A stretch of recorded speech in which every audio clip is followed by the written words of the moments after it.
여러분 한 주간 또 잘 지내셨습니까?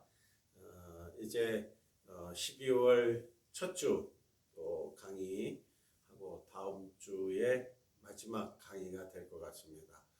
그리고 셋째 주에는 이제 기말고사를 보게 될 텐데, 기말고사는 그 범위를 교수님이 과가 너무 많기 때문에 선정을 해가지고 축소해서 오늘 중으로 여러분 이제 단톡방에다가 시험 그 범위를 알려줄 겁니다. 방식은 똑같이 서술형 세 문제로 하고, 그리고 줌 강의로 들어와서 지난 중간고사 때처럼 사이버 캠퍼스에다가 여러분들이 답안지를 제출하면 됩니다.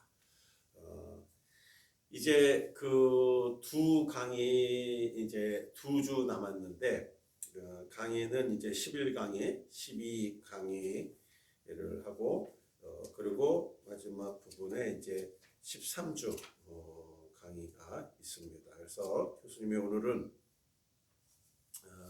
11강의하고 그 다음에 12강의를 요약을 해가지고, 그래서 여러분들에게 강의를 좀 하려고 그럽니다. 그래서 여러분들이 그렇게 하시고, 교재는 이제 참조를 여러분들이 이제 해주시고, 마지막 그 14강의의 주제가 성경 전체의 그 메시지, 중요한 성경이 말하고 있는 메시지가 뭐냐, 이 부분에 대해서 14주차 이제 그 강의가 있어서 그게 중요해서 다음 주에는 그 부분을 강의를 하려고 합니다.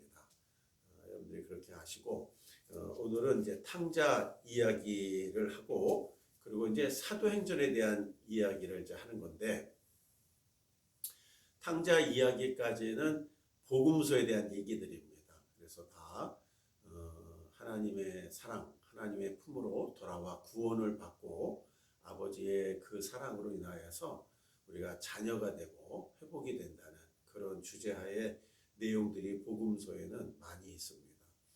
그리고 이제 그 12강으로 있는 그 사도행전에 대한 이야기는, 사도행전이 전체 이제 28장으로 되어 있는데, 사도행전이 중요한 이유가 뭐냐면은, 사도행전은 그 성령의 불의 역사, 오순절 마가다락방의 성령의 불의 역사 이후에 처음으로 오늘 우리 이제 뭐랄까요, 개신교에서 예배드리는 이 교회가 시작된 첫 모델이 바로 오순절날 마가다락방에서 성령의 불을 받고 교회가 시작이 된 겁니다. 그래서 그 시작이 된 교회의 복음 전파 또 세워지는 과정들을 사도행전에 이렇게 다 총망라가 돼 있어요. 그래서 아주 상당히 굉장히 넓은 범위의 하나님의 말씀입니다.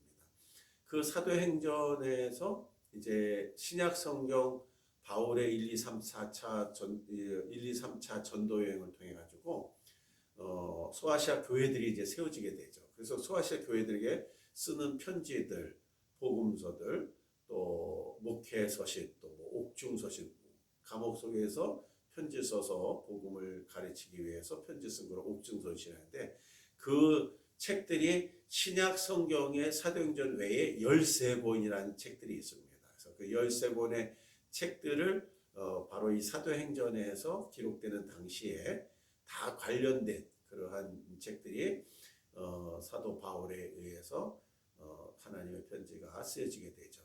그래서 그 내용들이 이제 사도행전입니다. 그래서 그 사도행전만 강의만 갖더라도 한 학기 강의를 해도 부족할 정도예요. 그래서 이거를 교수님 보니까는 이제 한 장으로 여기다가 해놨는데, 교수님이 아주 간략하게, 그리고 핵심이 뭔지 그 부분에 대해서 여러분들에게 강의를 하려고 합니다. 그래서 오늘 탕자 이야기도 뭐 아는, 교회 다니는 학생이라면 다 누구나 다 알고, 교회를 다니지 않는 학생들 가운데도 탕자 이야기는 들어서 알고 있는 친구들도 있을 겁니다. 그래서 탕자 이야기에 주는 핵심이 뭔지, 그 다음에 12장에 나가서 사도행전에서 주는 교훈이 뭐고 사도행전은 과연 뭘 말하고 있는지 이렇게 중요한 부분에 대해서 교수님이 오늘 약식으로 강의를 이렇게 잘 요약을 해서 여러분들에게 전하려고 합니다. 자, 그러면은 11장 이제 탕자 이야기를 하기 전에 이제 이 탕자 이야기지만은 탕자 비유입니다. 정확하게 하면 이 성경에는 비유에 대한 얘기가 많이 나옵니다.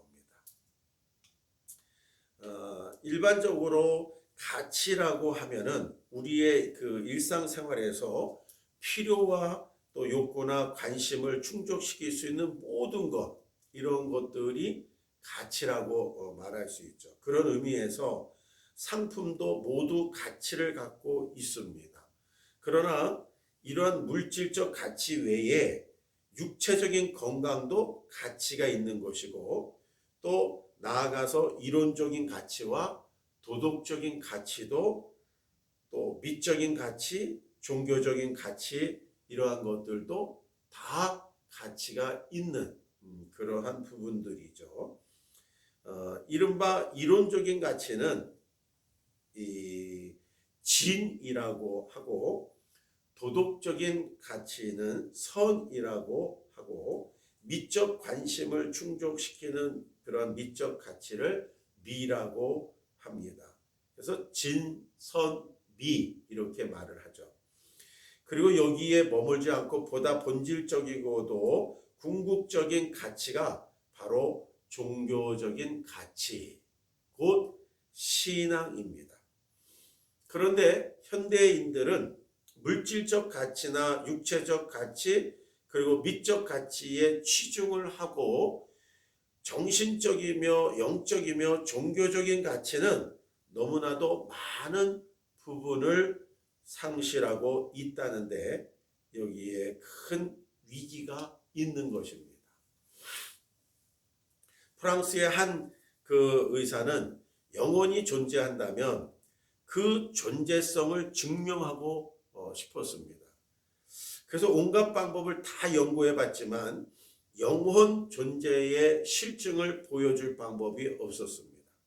그럼 마침내 영혼의 존재가 있다면 그 영혼도 무게가 있을 것이다, 이런 발상을 하게 돼요. 생각을. 그래서 산자와 죽은 자의 무게 차이를 한번 재보자, 이런 생각을 하는 겁니다. 그래서 정교한 저울에 죽음 직전에 사람을 올려놓고 변화를 주시했습니다. 그랬더니 산자와 죽은 자의 무게 차이는 약 21g이었습니다. 한 사람만으로 결론을 내릴 것이 아니겠지만 영혼의 무게는 21g이라는 결론을 얻을 수 있었다는 겁니다. 우리의 관심은 여러분 무엇입니까? 영혼의 무게가 아닌 영혼의 가치, 영혼 구원의 필요성인 것입니다. 성경은 사람이 만일 온 천하를 얻고도 제 목숨을 잃으면 무엇이 유익하리요? 사람이 무엇을 주고 제 목숨을 바꾸겠느냐 하고 생명의 귀중함을 말씀하고 있습니다. 또한 한 생명이 천하보다 더 귀하다라고 성경은 말하고 있습니다. 바로 온 천하보다 귀한 것이 있다면 그것은 바로 인간의 생명이라는 겁니다. 돌이켜 생각해 보면 생명보다 귀한 것은 그 어디에도 이 세상에는 없습니다. 때로는 국가가 또 어떤 가치가 나의 생명을 요구하기도 하지만 결단코 생명보다 귀한 값어치를 지닌 것은 세상에 없습니다. 여러분, 온 천하가 무엇입니까? 이 세상의 모든 것이 다 온 천하잖아요. 그리고 이 세상의 최고의 가치로 여겨지는 모든 것, 그것을 온 천하라고 표현하죠. 명예, 건강, 돈, 권력 등등 진실로 모든 것입니다. 진정 한번 생각해 보십시오. 명예, 건강, 돈, 권력, 지식 등등이 있으면 여러분 행복해집니까? 행복해질 것이라고 생각하는 것이지 진정 그것이 행복이 거기에 있지 않다라는 것을 우리가 지난번에 솔로몬의 잠언을 통해서도 교훈을 받았지만 이 세상의 모든 것이 다 헛되고 헛되다. 솔로몬처럼 많은 부귀와 영화를 누려본 자가 없거든요. 그러나 그가 말년에 자녀들을 위해서 자식들을 위해서 교훈하기 위해서 쓴 글 속에 바로 그 부분을 강조하고 있죠. 세상에 아무리 모든 것 속에 귀하다 할지라도 그 속에서 진정 행복이 있다라는 것을 찾을 수가 없는 겁니다. 행복해진다고 해도 그 모든 것을 얻은 후에 내가 죽는다면 그것이 내게 무슨 의미가 있습니까? 아무런 의미가 없죠. 전에 한번 큰 화재를 인해 가지고서 안타까움을 주군 그러한 이 소식들이 뉴스에 한번 탄 적이 있어요. 그런데 그런 본인의 이 불을 나서 탄 게 아니라 이웃의 실수에서 불이 번졌는데 본인의 있는 그 치킨 가게도 다 타버린 겁니다. 그런데 더 안타까운 소식은 그들의 안타까운 죽음에 대한 스토리예요. 바로 이 젊은 부부들이 열심히 노력을 하면서 돈을 모은 겁니다. 직장을 하나 그만두고 부부가 하나가 돼서 일하는데 쉴 시간도 없었던 거예요. 그러면서 저들이 하는 일들에 최선을 다하니까 돈이 벌리기 시작하는 겁니다. 그러면서 그들은 얘기한 거예요. 이제 우리가 몇 년만 더 고생하고 우리가 여행 다니자. 우리가 몇 년만 더 고생하고서 그러고 난 다음에 우리가 행복하게 정말 대화도 나누고 시간을 갖고 여유를 갖자. 그러면서 아주 성실하게 그래서 주변 사람들로 하여금도 인정도 받고 성실한 가정으로 그리고 아주 치킨집은 불티나게 잘 되는 집이었다는 거죠. 그런데 그만 안타깝게도 불이 나고 화재가 나서 그것은 전소됐고 이 부부들도 역시 거기서 생명을 잃은 겁니다. 너무나 안타까운 소식에 교수님도 지금도 기억하고 있지만 우리가 아무리 이 세상 속에서 정말 열심히 살고 성실하고 돈을 모으고 그리고 나서 우리가 나중에 꿈을 꾸고 있지만 잠언 27장 1절에 너는 내일을 자랑하지 말라 하루 동안에 무슨 일이 일어났는지 알 수 없다 그랬는 것처럼 우리 자신들이 아무리 지금 내가 이 세상에 행복한 가치를 찾으려고 준비하고 해도 생명이 붙어 있어야지 가능하다는 것이죠. 그리고 그것은 아무도 보장을 할 수가 없습니다. 돈, 권력, 명예 이런 모든 것들이 하찮게 여겨지고 아무것도 아니라는 것이 아닙니다.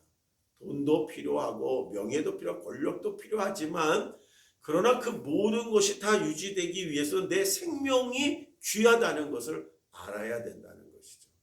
생명이 우리 가운데 있을 때 그 모든 것도 가능한 것이지 생명을 잃으면 아무리 좋은 집을 사놓고 큰 기업을 이뤄놓고 아니 명예를 가져도 그 순간 다 생명 잃어온 순간에 내려놔야 되는 것이죠. 한 생명의 가치에 대한 가르침은 인류 최고의 스승이신 예수님이 비유를 통해서 가르친 내용에서 잘 나타납니다. 비유라는 말이 성경에 많이 나오는데 이 탕자도 비유거든요. 그래서 이 비유라는 말은 헬라어로 은유, 상징, 격언, 규칙, 이야기 등으로 해석되고 있습니다. 이런 점에서 우리는 예수님의 비유를 마치 우리는 일간 신문에 돋보이는 자리에 위치하고 있는 시사 만화와 비교할 수가 있을 것입니다.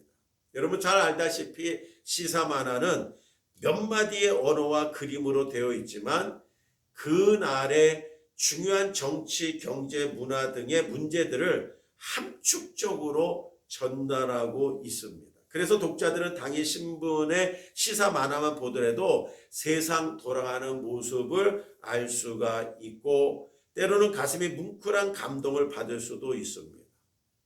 이처럼 시사 만화는 가장 간단한 형태이고 아주 함축적인 의미를 전달하고 있는 것이죠. 이와 마찬가지로 예수님의 비유는 간단한 이야기, 또 비교, 직유, 은유 등의 언어 형태로 이루어져 있지만 예수님 자신이 자기 당대 사람들에게 전달하려고 하는 주된 메시지가 바로 거기에 포함되어 있습니다. 곧 한 생명의 귀중성과 하나님의 나라인 천국의 특성들을 우리에게 구체적으로 보여주고 있습니다. 그래서 성경에 나타난 예수님의 비유에는 천국에 대한 비유, 그 다음에 한 영혼의 소중함에 대한 내용들, 그리고 구원을 받은 우리에게 생명의 귀중함, 중요성에 대한 내용들을 함축적인 의미로 담고 있죠. 오늘 바로 이 11장에서 얘기하려고 하는 것도 바로 이 탕자의 비유에 대한 말씀이었던 겁니다. 예수님은 누가복음 15장에서 세 가지의 비유들을 하는데, 누가복음 15장에서 세 가지 비유를 하는데, 잃어버린 양 한 마리의 양에 대한 비유고, 또 잃어버린 한 드라크마, 화폐의 가장 작은 단위 드라크마에 대한 비유고, 그리고 돌아온 탕자의 비유를 말씀하고 있습니다. 앞에 짧은 두 스토리는 세 번째 가장 긴 스토리 돌아온 탕자의 비유를 위한 일종의 전주곡과 같은 역할을 하고 있습니다. 그래서 잃어버린 한 마리의 양, 그 다음에 잃어버린 한 드라크마. 우리가 내게 이렇게 돈이 많이 있지만 갑자기 그 가운데 일부 돈을 잊어버렸다 보세요. 돈을 잊어버렸어요. 그러면 내게 있는 거로 두고 됐어, 잊어버렸, 나는 있으니까 이럽니까? 그걸 다 뒤지도록 찾는다는 거죠. 내게 돈이 있어도 잃어버린 돈을 찾는다는 거예요. 그 비유를 하는 거예요. 한 드라크마의 비유가 바로 그런 거고, 잃어버린 양도 내가 지금 양을 치고 있는데, 아니 100마리 양이 있었는데 한 마리가 집에 돌아가려고 그러니까 한 마리가 모자른 거예요. 어떻게 하겠어요? 그래 됐어, 나는 99마리니까 이러고 갑니까? 아니죠. 참 목자라면 그 한 마리의 잃어버린 양을 찾고 찾아 늦은 저녁이 될 때까지, 아니 찾을 때까지 그 양을 찾는다는 것이죠. 그래서 잃어버린 양에 대한 비유와 한 드라크마의 비유를 하면서 사실은 맨 뒤 부분에 탕자의 비유, 돌아온 탕자의 비유를 얘기하면서 이젠 양이 아니고 드라크마, 돈이, 잃어버린 돈이 아니라 한 생명이 이렇게 귀하다, 한 영혼이 귀하다라는 것을 바로 탕자의 비유를 통해서 하나님이 우리에게 주시고자 하는 메시지였다는 겁니다.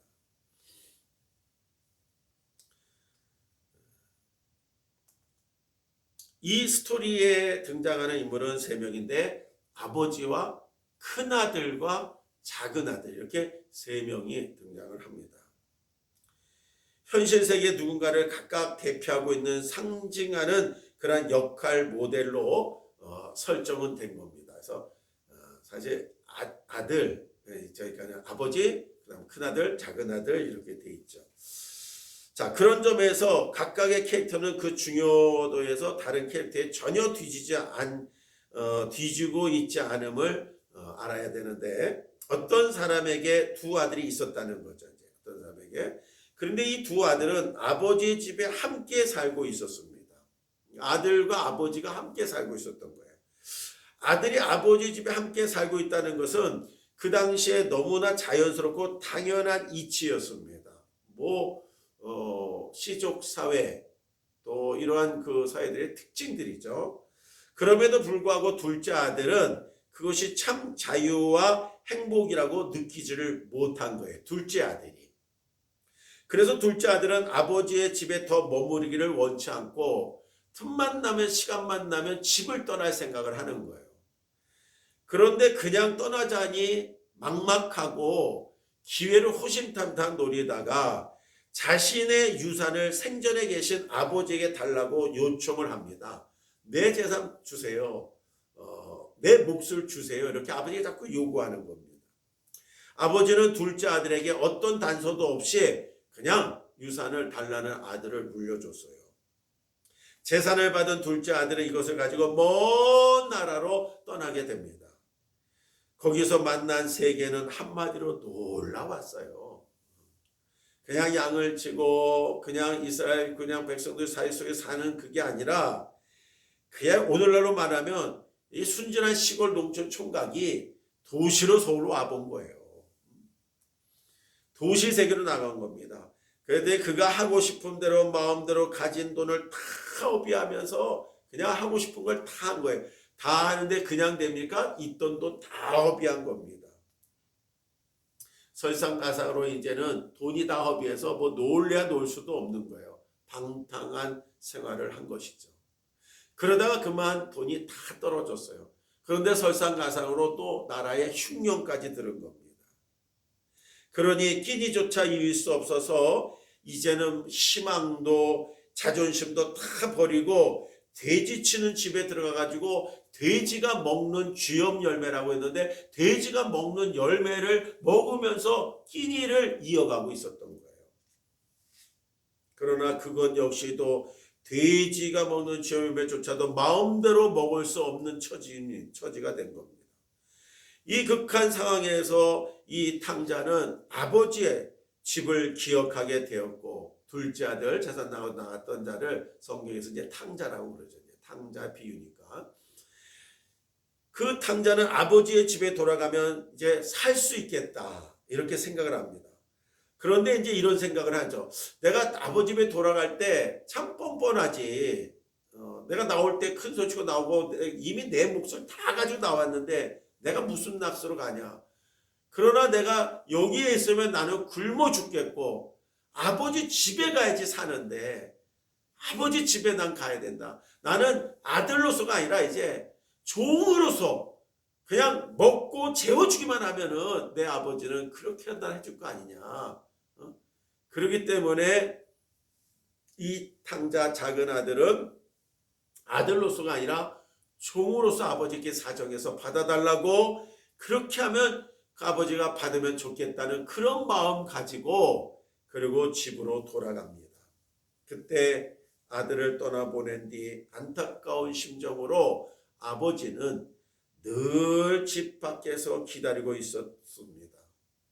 이 둘째 아들이 언제 돌아오려나 집 나간 아들에 대한 아버지의 마음을 가지고 걱정하면서 그 아들이 재산을 얼마 갖고 나갔고 네 몫을 가지고 나갔으니까 됐다 이런 마음이 아니라 저놈이 저거 가지고 나가서 저걸 어떻게 할까 그게 중요한 게 아니라 그 아들이 하루속히 돌아오기만을 기다리는 아버지의 심정으로 밖을 늘 내다보고 밖을 나가 기다려보기도 하고 있었던 겁니다. 이게 바로 하나님 아버지의 마음을 이렇게 비유로 표현하고 있는 것이죠. 그러자 어느 날 거지가 되어서 돌아오는 둘째 아들을 발견하고 멀리까지 한 걸음에 뛰어갑니다.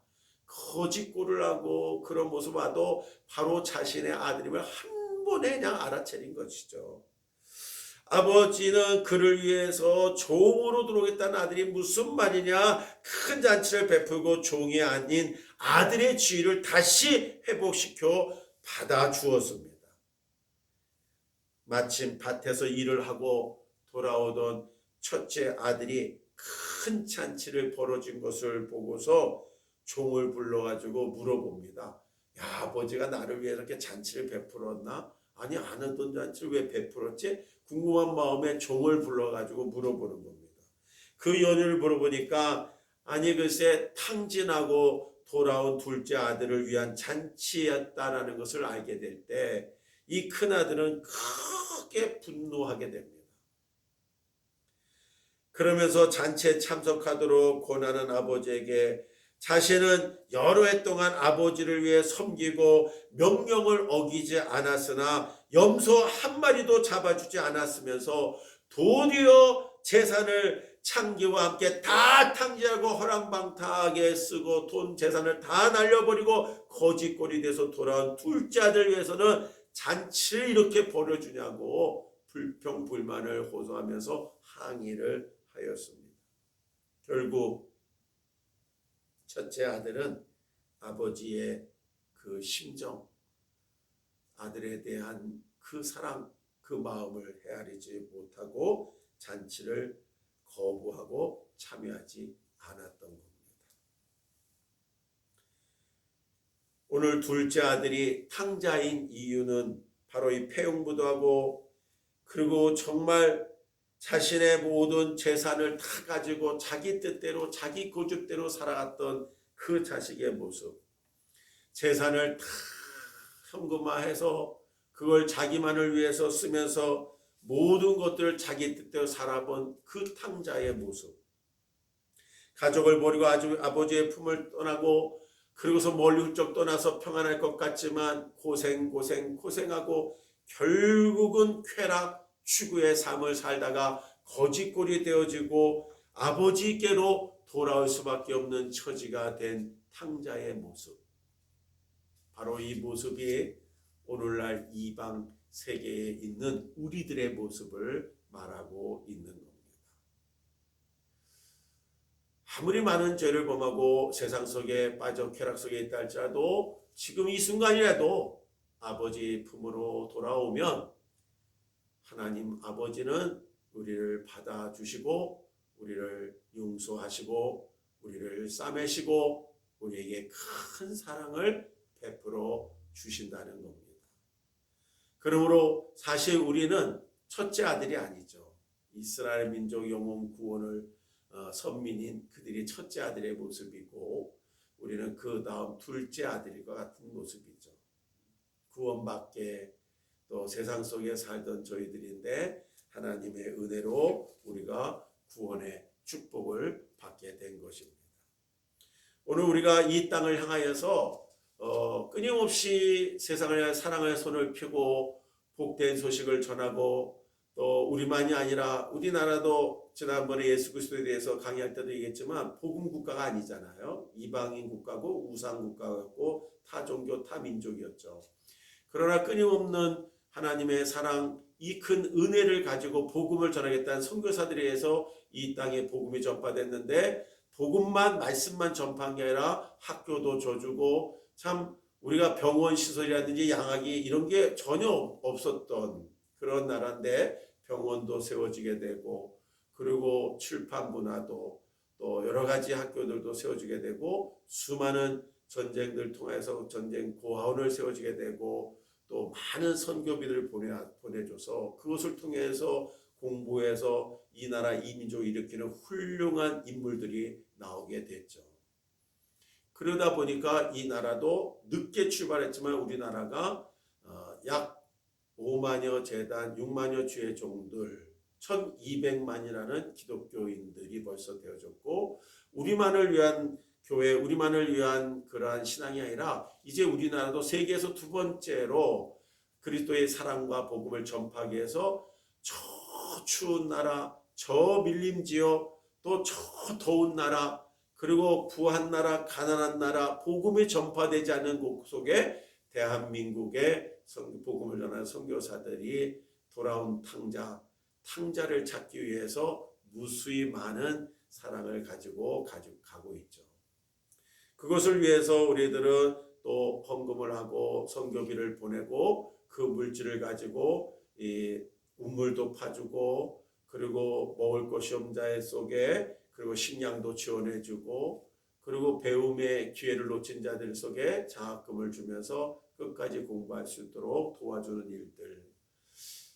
참으로 교회들은 세상 속에서 이렇게 뉴스나 매스컴을 타고 있지는 않지만 수많은 교회들이 다양한 방법을 가지고 바로 우리가 탕자였고 우리도 바로 그런 모습 속에서 구원받게 그러한 영혼들인데 하나님의 사랑으로 오늘 내일 돌아올까 언제 돌아올까 기다리는 그 하나님의 사랑으로 우리들이 구원을 받았다는 그 놀라운 은혜, 이건 우리만의 은혜가 아니라 이제 우리가 배은하지 않고 우리가 받은 은혜를 또 사랑을 줘서 자꾸 그 사랑이 전파돼 가서 많은 영혼을 구원을 이룰 수 있도록 우리가 쓰임 받게 한다는 것이 우리에게 주어진 하나님의 이 사랑을 깨닫는 모습이죠.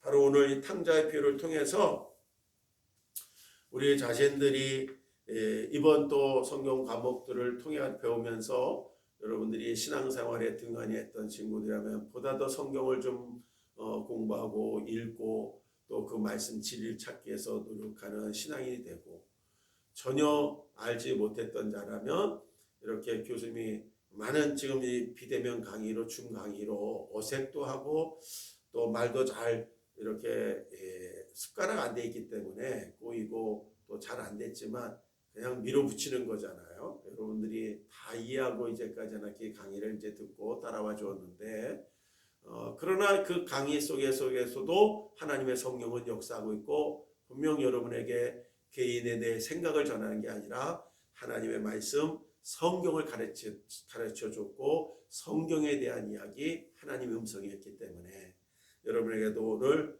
하나님의 이 돌아온 탕자와 같이 아버지의 사랑, 아버지의 품으로 오늘 과목을 통해 가지고 돌아오는 그러한 역사들이 많이 일어나면서 여러분도 그 사랑을 느끼고, 또한 여러분도 이제 그냥 돈과 명예와 출세만을 이 땅에 살아가는 게 아니라 그 인생의 끝에 그러면 뭐가 남겠어요? 누구나 다 죽는 겁니다. 다 놓고 가야 되는 거죠. 공술에 공수고 다 놓고 가야 되는 거죠. 이 세상의 가치만이 훌륭한 가치가 아니라 진정한 소중한 생명의 가치는 바로 종교요 신앙심에 있고 구원에 있음을, 영혼 구원에 있음을 알고, 오늘 과를 통해 가지고 여러분 탕자의 비유를 통해서 돌아온 탕자, 이것을 통해 가지고 우리가 아버지의 사랑을 다시 한번 깨닫는 그런 귀한 시간이 되기를 바랍니다.